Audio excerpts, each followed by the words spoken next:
Rain poured down in sheets, pounding the cracked asphalt of the shopping center parking lot. Streetlights flickered in the storm, throwing silver reflections across empty cars and puddles that rippled like restless hearts.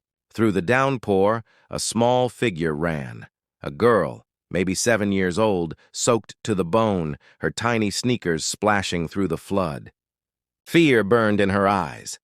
She didn't see the man until she slammed into him, the collision sending one of his grocery bags tumbling. Milk burst across the wet pavement, mixing with the rain. "Whoa," the man said, steadying her shoulders. Hey, easy." Her voice trembled like broken glass. Please help me. They're hurting my mom." The man froze. Blood smeared her white dress. Not much, but enough. His expression changed, calm melting into something darker, deeper, older. To the neighbors, Jack Turner was just a quiet guy who fixed electronics for a living. 38, single father, polite smile, no friends to speak of. But that wasn't always his story. 10 years ago, he'd been something else. Part of Unit Echo, an elite protection team that guarded diplomats, witnesses, and people whose lives balanced on the edge of a knife. Jack was the best, silent, efficient, a shadow who never missed. Then came Istanbul, the operation that went wrong. Gunfire, explosions, screams. Jack survived. His team didn't. He buried the past and became someone else, a father to a bright-eyed 9-year-old named Ella, who always said the same thing. "You fix everything? Daddy." He wished that were true. Now, in a rain-soaked parking lot, Jack looked down at this terrified little girl and saw something that pulled him back into a world he thought he'd escaped. "What's your name?" he asked gently. Lily," she stammered. Lily Lane, her lip quivered. "They're in our apartment. They beat my mom." "Where?" "Building C, 3rd floor. Apartment 308. Jack knew that building, 2 blocks away. His instincts took over before thought could catch up. He took her small, trembling hand. "Stay close to me." They ran through the rain, thunder splitting the sky. When they reached the apartment complex, Jack heard it. The shouting, the crash of glass, a woman's scream. "3rd floor, apartment 308. Jack stopped at the door, listening. 3 male voices, maybe 4. Heavy footsteps. A woman's cries, weaker now. He crouched beside Lily. "When I open the door, hide behind the couch. Don't come out until I say so. Understand?" Tears streamed down her face, but she nodded. The door was unlocked. Jack pushed it open quietly. Chaos. Furniture overturned. Dishes shattered. A woman on the floor, mid-30s, bruised wrists, blood on her lip. 3 men stood over her. One gripped a steel pipe. "No one divorces the boss and walks away rich." The man snarled. The woman looked up. Her eyes met Jack's, terrified, pleading. He recognized her face. Clara Lane, CEO of Lane Enterprises, one of the city's most powerful businesswomen. And tonight, she was just another victim. One of the men turned, laughing. "Look at this. Janitor thinks he's Superman." Jack said nothing. He gently nudged Lily toward the couch. She crawled behind it, clutching a throw pillow to her chest. The man with the pipe smirked. "What's the plan, hero? Gonna fix us too?" Jack's voice was calm, cold. "You should have stayed quiet." The man swung. Jack moved. 2 seconds, maybe less. A twist, a step, a strike. The pipe hit the floor with a clang. The man went down hard. The other 2 froze, unsure what they'd just seen. Jack stood motionless, eyes sharp, controlled, but dangerous. One of them reached for his phone. Jack kicked it from his hand, drove his elbow into the man's ribs, dropped him to the floor. The third started backing toward the door, but Jack didn't chase. He reached into his wallet and pulled out a small metal badge. Scratched, old, bearing the insignia of Unit Echo. He set it on the table. It spun once, clicking softly. "You picked the wrong house," he said quietly. The man ran. Silence filled the apartment. Just rain tapping the windows and Clara's ragged breathing. Jack knelt beside her. "You're safe now," he said. "Are you hurt?" "Bruised," she whispered, wincing. "Not broken. Good. Lily?" "Safe." The woman's eyes filled with tears. "Thank you." "I don't even know who you—" Jack helped her sit up, checked her injuries. Nothing life-threatening. Lily peeked out from behind the couch, saw her mother, and ran to her, sobbing, "Mommy!" Clara wrapped her arms around the girl, trembling with relief. Jack stood, scanning the two unconscious men on the floor. He should call the police, but then he heard it. Heavy footsteps. More of them. The door burst open. 5 more men. Bats, crowbars, scars, and tattoos. "You made a big mistake, old man," their leader said, stepping forward. Clara pulled Lily close. "Please," she whispered to Jack, "get her out of here." Jack's eyes flicked to the window. Fire escape. He could get them out, but these men would follow. He looked at Lily. "Close your eyes," he said softly. "Count to 30. Don't open them until I say." The little girl buried her face in her mother's shoulder. The leader laughed. "What is this, a movie? You think you're an action hero?" Jack slipped the metal badge back into his wallet. "You're right," he said evenly. "In movies, the hero talks too much." Then he moved. The first swing missed by inches. Jack ducked, drove his fist into the man's chest. Air exploded from his lungs. The next came from behind. Jack spun, caught the crowbar mid-swing, twisted, and struck the man's knee. Bone cracked. The room became chaos, shouts, crashes, grunts. Jack was a storm moving through bodies, each strike calculated, efficient, final. In 30 seconds, 5 men lay scattered, groaning or silent. The leader alone remained, eyes wide, courage gone. "Who are you?" he whispered.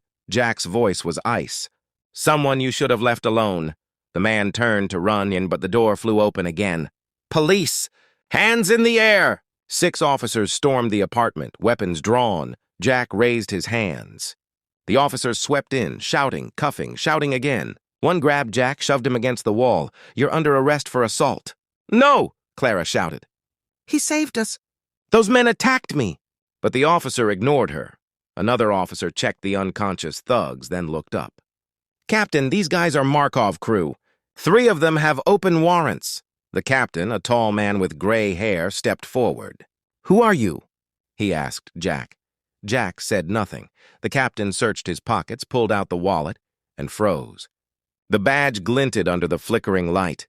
"Unit Echo," he whispered. The room went still. Every officer stared. "They said no one survived Istanbul," the captain murmured. Jack met his gaze. They were right. "I didn't survive. I just kept breathing." The captain slowly removed the cuffs. "We had no idea." Clara's eyes widened. "Echo Turner." "You're him," Jack frowned. "You know me?" "My father, Richard Lane, he was in Istanbul. He told me about a soldier named Turner who saved his life." Jack blinked. He had a photo of a little girl in his wallet. "Showed it to me while we waited for evac." Clara's voice broke. "That was me." The room fell silent. Lily looked up from her mother's arms. "Mommy," she whispered, "is he a superhero?" Clara smiled through tears. "Yes, baby." "He is." Jack shook his head. "No, just a man who did what had to be done." The captain put a hand on Jack's shoulder. "You saved a lot of lives tonight, Turner. We'll handle the rest." As the officers dragged away the groaning men, one spat at Jack. "You're dead, old man. The boss will find you." The captain shoved him forward. "Keep moving." Clara's face paled. "The boss," she whispered. "Marcus, your ex-husband?" She nodded. "We divorced 6 months ago. I got full custody of Lily and the company. He said he'd destroy me. I thought he meant financially. I didn't think—" Her voice broke. Lily hugged her tightly. Jack knelt beside them. "You were both brave tonight," Lily sniffed. "What does Echo mean?" The captain answered. "His call sign. Each member of Unit Echo had a role. Turner was the shield. He protected people when no one else could." Lily's eyes sparkled. "Like a superhero." Jack gave a faint smile. "Superheroes aren't real, kiddo. Just people trying their best." Clara studied him. "Why'd you stop being one?" Jack looked away, rain running down the window like tears. "Because I failed. Istanbul was supposed to be clean. Extraction, escort, home. But someone leaked our position. We were ambushed. I saved 3, your father among them, but I lost 7 of my own. My brothers. My family." He exhaled slowly. "I walked away because every time I closed my eyes, I saw their faces." Clara's voice was soft. "But tonight you came back." "Tonight was different," he said. "Tonight I had a choice." Before she could reply, his phone buzzed. A message from Ella. Daddy, I'm scared. There are men outside our apartment. Jack's stomach dropped. He showed the screen to the captain, who blanched. They found your address. Marcus must have help. Jack was already moving. Wait! Clara grabbed his arm. You can't go alone. Take my car. She tossed him her keys. A black Mercedes. Thank you, he said, already running. Rain blurred the world into streaks of silver and black. Jack drove like a man possessed, the engine roaring beneath him. His thoughts raced faster than the car. Ella. He'd left her with Miss Chen, the elderly neighbor across the hall. Kind, gentle, defenseless. When he reached his building, 2 black SUVs sat outside, engines idling. 4 men by the entrance, one smoking, one checking his phone. Jack parked down the street. The rain masked his approach. The first man never saw him. A sharp strike to the neck, silent, efficient. The second turned. Jack caught his wrist, broke it, finished him with a blow to the temple.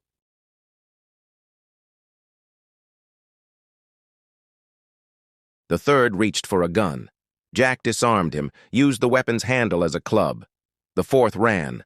Jack let him. He sprinted up the stairs, 5 floors in seconds. His door hung open. Inside, voices. Where's your daddy, little girl? Ella's voice, shaking but defiant. I don't have to tell you anything. A laugh. Tough kid. Just like him. Jack stepped into the doorway. 3 men. One held Ella's arm. Another watched Miss Chen, tied to a chair.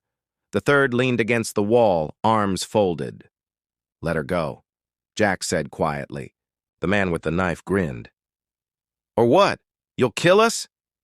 We came prepared this time, Turner. He pressed the blade near Ella's face. Jack's voice dropped to a whisper. You don't want to do that. Oh, yeah? Why not?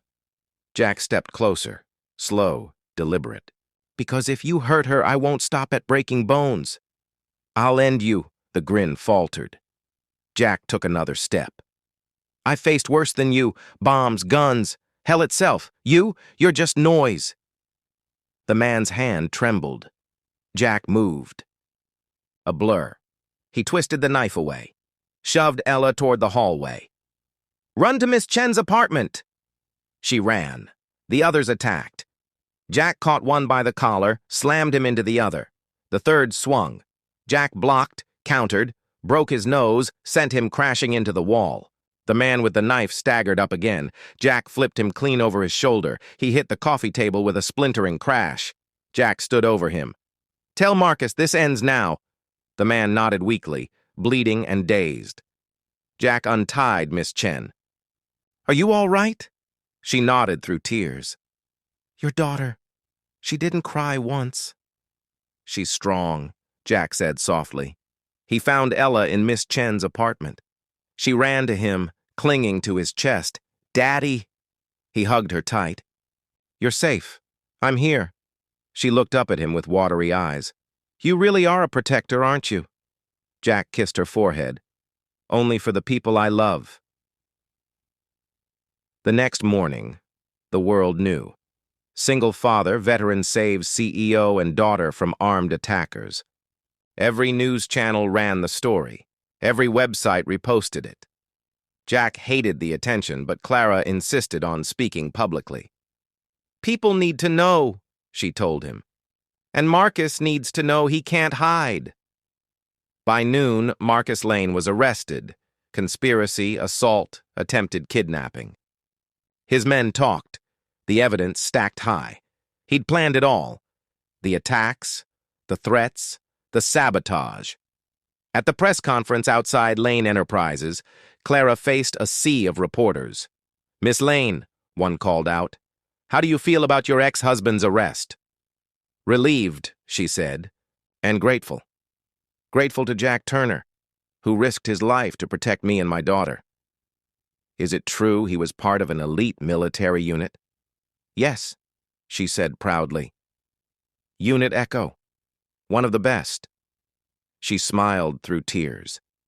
And today, Lane Enterprises is naming him our Guardian of the Year. Applause erupted. Cameras flashed. Jack stood at the back, uncomfortable in the noise. Ella held his hand, whispering, "You're famous, Daddy." "Fame's overrated," he muttered. But when he looked around, something inside him shifted. People came to him, strangers, neighbors, veterans. A young mother thanked him. "You showed my daughter that heroes are real." An older man, a veteran himself, shook his hand. "Different war, same courage. Thank you for coming back." A teacher approached. "My students talk about you non-stop. You reminded them that courage still exists." A little boy tugged at his sleeve. "When I grow up, I want to be like you." Jack knelt. "Then be kind, be brave, protect people who can't protect themselves." Even his neighbors came. Mr. Chen, who once barely nodded, clapped his shoulder. "You saved my wife. Thank you." Miss Rodriguez from the second floor brought cookies. "You're a blessing, Jack." The building manager, once critical of Jack's late rent, looked ashamed. "You're welcome here as long as you want." For 10 years, Jack had carried guilt like armor, but now, standing among these faces, gratitude, warmth, hope, he felt something else. He wasn't broken anymore. He was healing. Clara approached with Lily. "I meant what I said," Clara told him. "You gave us back our lives." Lily handed him a piece of paper, a crayon drawing of 2 stick figures holding hands, one tall, one small. "That's you and me," she said shyly. "You're my hero." Jack's throat tightened. "Thank you, Lily. I'll keep it forever." Clara smiled. "Come to dinner tomorrow. You and Ella. No business, just family." Jack looked at Ella. She nodded, grinning. "We'd like that," he said. The next evening, Clara's penthouse glowed with soft light and laughter. Lily and Ella played on the floor, dolls scattered everywhere. Clara stirred pasta on the stove. "I'm not much of a cook," she admitted, "but I wanted tonight to feel like home." Jack smiled. "It already does." They ate simply: pasta, salad, wine. They talked. The girls laughed. After dinner, Clara handed Jack an envelope. "For Ella," she said. "A college fund." "I can't accept." "You already did," she said softly, "when you saved us." Jack looked at Ella, alive, laughing, safe. He nodded. "Thank you." Lily ran over holding a small bracelet made of colored beads. In the center was a metal charm that read, "Protector." "I made it for you," she said. Jack let her tie it around his wrist. "I'll wear it every day." She hugged him tight. Later, as he drove home, Ella leaned against him. "Daddy, are you happy now?" He glanced at her. "Why do you ask?" "Because you smile more. You're not sad anymore." Jack squeezed her hand. "I'm getting there, sweetheart." "And Miss Clara and Lily, we're like a family now, right?" Jack smiled. "Yeah, I think we are."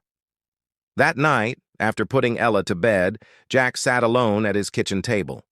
The metal badge from Unit Echo lay beside him, worn and faded. He picked it up, ran his thumb over its surface. For years, it had been a reminder of loss. Tonight, it felt different. He whispered into the quiet, "I used to guard the important ones, diplomats, witnesses, but now I guard what matters most. The little smiles the world forgets to protect."